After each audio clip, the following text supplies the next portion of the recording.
Margaret Doyle was 34 years old and utterly alone. The autumn morning, she watched her uncle's hired men carry the last of her mother's furniture out the door of the only home she had ever known. Cornelius Doyle, her father's older brother, had waited scarcely a season after her mother's death to invoke a guardianship clause neither Margaret nor anyone else had known existed, and the circuit judge in Ashford Hollow, Wyoming Territory, a man who dined at Cornelius's table twice a month, had upheld it without asking her a single question. She left that house with $7 folded into her glove, a woolen coat, and her father's old leather apron, the one relic of him nobody else had wanted. 3 days later, at the county's forgotten property sale, she paid $6 of those dollars for a sagging, soot-blackened blacksmith's cabin on the edge of town, the same forge where her father had once worked, shuttered and shunned since the year he was hanged as a thief. Folks said it was cursed ground, and laughed softly when she raised her hand for it. What none of them knew, what Margaret herself could not have imagined as she carried her single trunk through that crooked doorway, was that sealed behind the hearthstones her father had laid with his own hands lay a dying lawman's final confession, one that would not only clear the Doyle name, but unravel a fraud that had quietly stolen the future from half the families in Ashford Hollow. Settle in, and let us tell you the story of Margaret Doyle. If you've ever carried a name that other people flinched at, a name that closed doors before you even knocked, tell us about it in the comments below. Margaret had been born in that same blacksmith's cabin in the spring of 1852, the only child of Patrick Doyle and his wife Eileen, who had come west from County Clare, with nothing but a set of forging tools wrapped in oilcloth, and a stubborn conviction that a man who worked honestly with his hands would never want for respect. Patrick built his forge at the edge of Ashford Hollow, when the town was little more than a trading post and a handful of cabins strung along the Sweetwater's northern fork, and for the better part of 2 decades, his was the only smithy for 30 miles in any direction, so that farmers and ranchers and railroad men alike came to know Patrick Doyle's steady hammer and his quiet, unhurried competence. Margaret grew up in the ringing heat of that forge, and though her father never intended to teach a daughter the trade, she absorbed it anyway, the way children absorb the rhythms of any house they are raised in, the particular color a horseshoe glowed at the moment it was ready to bend, the sound a crack made in metal that was about to fail, the patient, deliberate manner in which her father approached every piece of iron, as though it deserved his full attention, regardless of how humble the task. It was her mother, Eileen, who taught her the other half of what she would need. Eileen kept the cabin's books in a neat, careful hand, tracked every debt owed and every debt paid, and impressed upon her daughter that a woman's memory and a woman's ledger were often the only justice available to her, in a territory where courts and sheriffs answered more readily to men with money than to men with grievances. "Write it down, Maggie," her mother used to say, tapping the worn cover of her account book. "Write it down, because a piece of paper remembers what people conveniently forget." Margaret took this lesson more to heart than her mother likely intended, and by the time she was 16, she kept her own small ledger of the forge's work, recording every commission, every debt, every promise made, across that anvil, a habit that seemed, in those years, like nothing more than a dutiful daughter's diligence. The Doyles were not wealthy, but they were regarded, in the plain way that frontier towns regard their steady, reliable citizens, and Patrick Doyle's forge sat on a modest parcel of land at the edge of town that had been surveyed and deeded to him outright in 1861, back when Ashford Hollow's founders had been eager for any craftsman willing to settle and stay. That parcel would matter more than anyone then could have guessed, for it happened to sit along a low ridge that, unbeknownst to Patrick or to nearly anyone else in town, ran rich with the same vein of silver ore that had already made fortunes 20 miles to the north in the core district. Margaret would not learn this fact until many years later, and when she did, she would understand at last why her father's name had been so thoroughly, so deliberately, ruined. The banker Elias Crane arrived in Ashford Hollow in the spring of 1868, a smooth, soft-spoken man who opened the town's first proper bank and quickly made himself indispensable to every rancher and merchant who needed credit to survive a hard winter. Crane was, by every outward measure, a model citizen, generous with the church-building fund, quick to shake hands, careful to remember the names of children he met only once. Patrick Doyle distrusted him from the start, not for any evidence he could name, but for the particular quality of Crane's attention whenever the talk at the Mercantile turned to land surveys and mineral rights along the northern ridge, a subject Crane raised with a frequency Patrick found unaccountably suspicious for a man who claimed to know nothing of mining. It was a small, wordless tension between them, the kind neither man spoke of directly, and Margaret, a girl of perhaps 12 or 13 in those years, remembers only that her father grew quieter and more careful whenever Elias Crane's name came up at supper, though he never explained why, and she never thought to ask. The fall, when it came, arrived with the particular cruelty of an accusation nobody could quite trace to its source. In the autumn of 1873, when Margaret was 21, a strongbox went missing from the Ashford Hollow assay office, along with a modest sum in silver dust and a set of survey documents that, at the time, seemed to matter to no one but the assayer himself. Suspicion fell, swiftly and inexplicably, on Patrick Doyle, and Margaret never did learn precisely how it began, only that within a week, half the town was murmuring that the blacksmith had been seen near the assay office the night of the theft, that his forge had produced, some claimed, a set of tools capable of forcing the strongbox's lock, that a man so quiet and so private surely had something to hide. Sheriff Obadiah Vance, a weathered, taciturn lawman who had kept the peace in Ashford Hollow for nearly 15 years, arrested Patrick Doyle on evidence that seemed, even to Margaret's frightened and disbelieving eyes, thin as smoke, a torn scrap of leather apron, found near the assay office, that could have come from any smith shop in the territory, and the testimony of a single witness, a drifter, who left town within days of giving it, and was never seen again. Patrick Doyle went to trial that winter, and was convicted within a single afternoon, by a jury that included, Margaret would only learn decades later, 2 men who owed substantial debts to Elias Crane's bank. He was sentenced to hang, and though Margaret and her mother spent every dollar they could scrape together on an appeal, though half the town's working families quietly believed in Patrick's innocence, even as they said nothing aloud, the sentence was carried out in the spring of 1874, and Margaret Doyle became, at 22, the daughter of a man the whole territory believed to be a thief. Eileen Doyle never recovered from it. She kept the forge shuttered, unable to bear the sight of her husband's cold anvil, and spent her remaining years in a kind of quiet, permanent mourning that Margaret tended as faithfully as she had once tended her father's fires, until her mother, too, passed in the summer of 1888, leaving Margaret entirely alone in a world that had already decided, 14 years earlier, precisely what kind of family the Doyles were. It was in the wake of her mother's death that Cornelius Doyle produced his guardianship papers, a document Margaret had never seen or heard mentioned in all her years, claiming that as her father's surviving brother, he retained legal authority over whatever remained of the family's modest property, including the small house Eileen had rented in town after the forge closed. Margaret suspected, though she could never prove it, that Cornelius had been quietly encouraged in this course by Elias Crane himself, whose bank held the paper on Cornelius's own struggling ranch, and who seemed to take a peculiar interest in seeing Margaret left with nothing at all. The judge signed the order within a week, and Margaret found herself, at 34, walking away from the last roof she could call her own, with $7, a coat, and her father's leather apron, the single object Cornelius had not thought worth the trouble of claiming. She did not decide immediately to buy the old forge. In fact, she told herself for the better part of 2 days that she would take the stage east and start fresh somewhere her name meant nothing, the way so many disgraced families before her had done. But something kept drawing her thoughts back to the cabin at the edge of town, shuttered and sagging for 14 years, its chimney, the only part of it still standing straight and proud against the sky, exactly as her father had built it. When she heard, almost by accident, that the county was clearing its rolls of abandoned and tax-forfeited properties at a small sale behind the courthouse, she went, telling herself only that she wished to see it one last time. The auctioneer, a bored young clerk new to the territory, read off the parcel's description without any evident awareness of its history. A derelict blacksmith's cabin, 4 walls and a stone hearth, tax-forfeited these many years, opening bid $1. Nobody else raised a hand. When Margaret finally did, offering $6 in a voice steadier than she felt, a ripple of soft, uneasy laughter moved through the handful of onlookers, and she heard someone mutter that poor Maggie Doyle had gone and bought her own father's grave. She paid it anyway, took her deed, and walked the short distance to the cabin that same afternoon. The forge was, in every visible respect, a ruin. 14 winters had rotted the roof beams and warped the door on its hinges, and inside, the dirt floor was thick with the droppings of the animals that had made a home there in her family's long absence. But the hearth itself, the great stone fireplace her father had built by hand in the cabin's first year, stood exactly as she remembered it, blackened with old soot, but otherwise undamaged by time. Its river stones fitted together with the same careful precision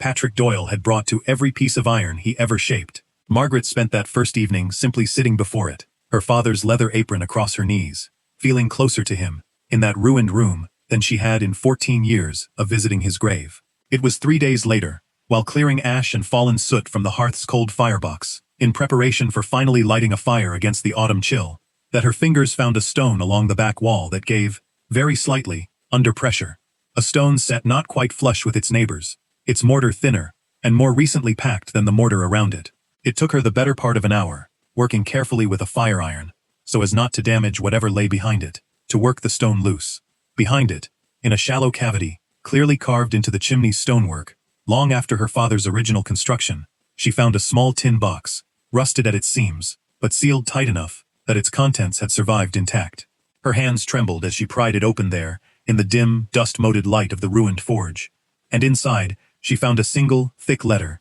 its pages covered in a cramped, deliberate hand she did not immediately recognize, along with a small bundle of yellowed documents, tied with waxed string, and, wrapped separately in oilskin, a modest sum in silver coin that she would not count until later, once she understood what she was truly holding. The letter was dated the winter of 1881, 7 years after her father's execution, and it took Margaret only its opening lines to understand, with a dizzying rush of grief and fury both, that she was reading the final confession of Sheriff Obadiah Vance himself, written, by its own account, in the last weeks of a illness he knew would kill him, and hidden here, in the cold hearth of the very man he had helped condemn, because he could not bring himself to speak the truth aloud while he lived, and could not bear to die without setting it down somewhere at all. Vance wrote, in halting, guilt-heavy prose, that the theft at the assay office in 1873 had never been the work of Patrick Doyle, but had been orchestrated, from its very beginning, by Elias Crane, who had learned through his banking dealings of a preliminary mineral survey showing a rich vein of silver ore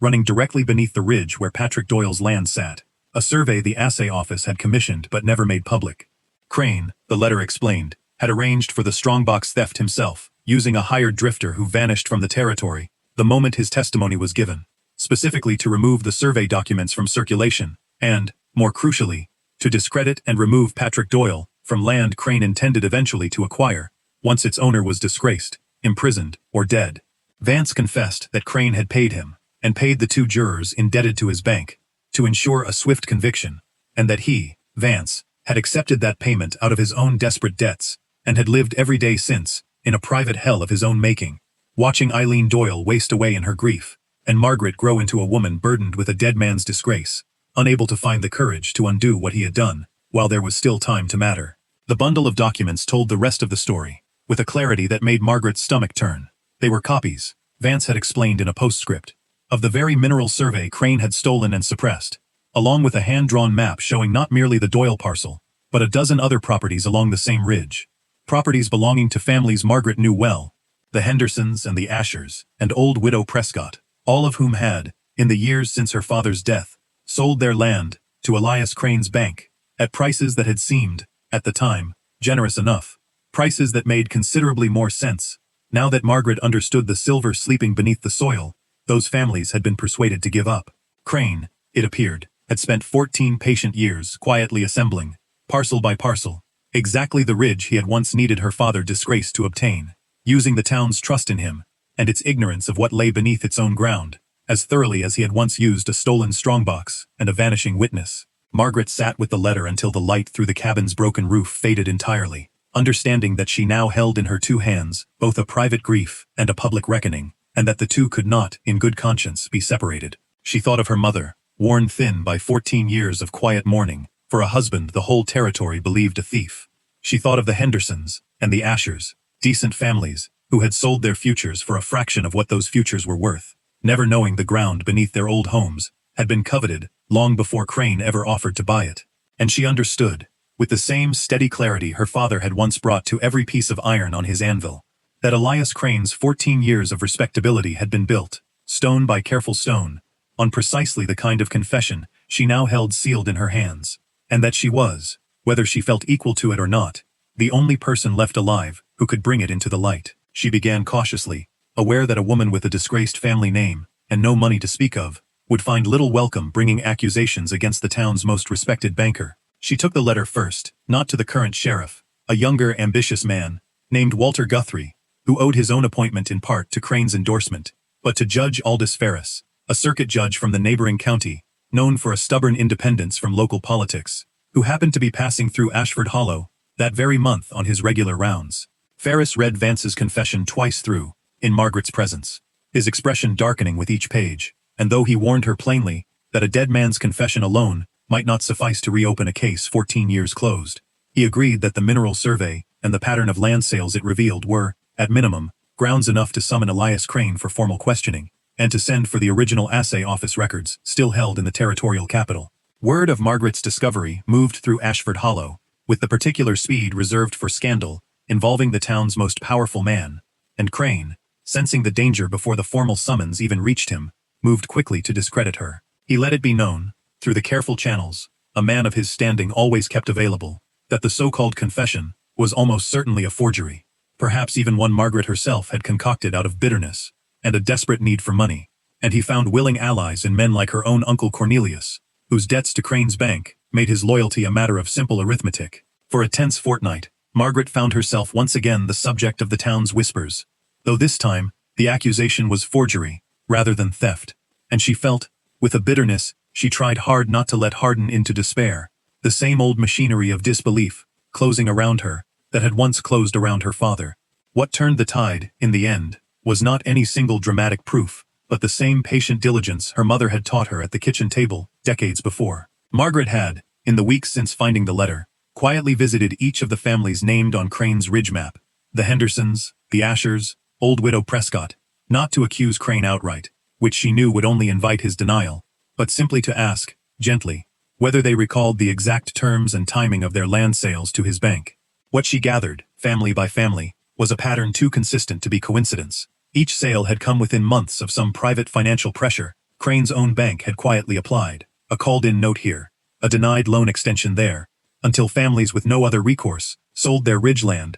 at prices that now, in light of the suppressed survey, looked less like fair market value and considerably more like extortion, dressed in respectable clothing. Margaret wrote it all down, in the same careful hand her mother had taught her, cross-referencing dates and figures, until the pattern stood undeniable on the page. And it was this ledger, as much as Vance's confession itself, that Judge Ferris carried with him when the territorial records finally arrived, confirming that the original 1873 mineral survey had indeed existed, had indeed been commissioned by the assay office, and had indeed vanished from its files the same week as the theft for which Patrick Doyle had hanged. The hearing that followed, held in the Ashford Hollow courthouse on a raw morning in early spring, was not the dramatic confrontation that stories are sometimes made of, but something quieter, and, Margaret would later think, more fitting to the truth it finally allowed into daylight. Elias Crane, confronted with the surveyed evidence, the pattern of land acquisitions, and the sheriff's own confession, read aloud in Vance's cramped, guilt-worn hand,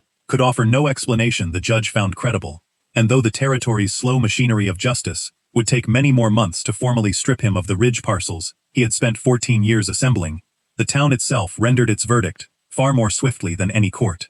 Within a week, depositors began quietly withdrawing their accounts from Crane's bank, and within a month, the man who had once been Ashford Hollow's most respected citizen found himself unable to secure so much as a table at the hotel dining room where he had once held court every Sunday after church. He did not go to prison. The theft itself remained, technically, unproven against him directly, since Vance's dead testimony alone could not convict, but he lost, entirely and irreversibly, the respectability that had shielded him for 14 years, and lost, too, the ridgeland itself, which the territorial court, moved by the documented pattern of coerced sales, ordered returned to the families who had been pressured into giving it up, Margaret Doyle's own parcel foremost among them, since it had never legally left her father's name in the first place. It was Margaret, in the end, who insisted that the returned ridge parcels not simply revert to individual ownership as before, but be organized instead into a shared mining cooperative, so that the silver beneath the Hendersons and the Ashers and old widow Prescott's land might benefit every family who had so nearly lost their future to Crane's patient greed,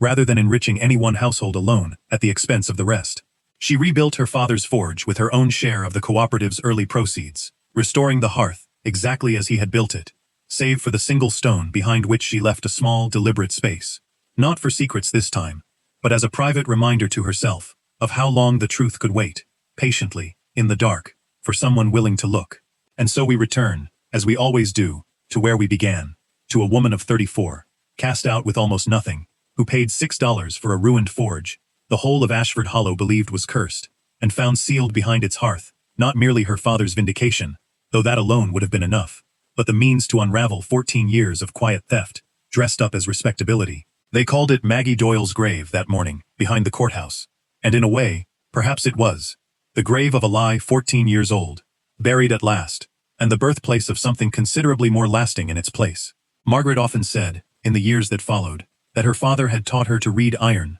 the way other people read faces, to know its true nature, beneath whatever shape circumstance had bent it into, and that this was, in the end, exactly what she had done for his own name, found the honest shape beneath the disgrace the world had hammered onto it, and set it right again, with the same patience he had once brought to every humble piece of metal that crossed his anvil. Thank you for spending this evening with Margaret's story, with a blacksmith's daughter, a dying sheriff's confession, and a hearth that kept a family's truth safe through 14 long winters, until someone finally came home to find it. If her patience and her quiet courage moved you, we'd love for you to share this story with someone who's ever had to fight to clear a name that wasn't theirs to lose. And before you go, we'll leave you with this. What is a time you found value, or truth, in something the world had already written off? Tell us in the comments below. We read every one. Until next time, stay close.